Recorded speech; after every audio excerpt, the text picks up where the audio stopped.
цял живот е искал да има семейство, обичи приятели. Днес ние сме тук, защото сме неговото семейство.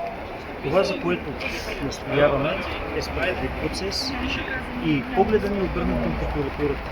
Агресията, жестокостта, безкруполност, всичко лошо, отрицателно, което може да се каже, аз го видях в тия нечовеци. Стояваме за справедливост и за правда.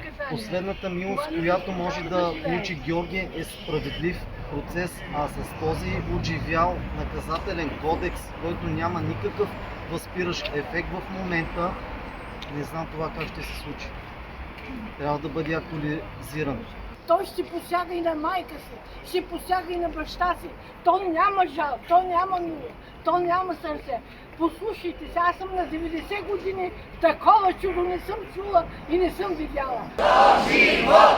До живот! До живот! Убийството на Георги е една диагноза за едно тотално сериозно болно общество.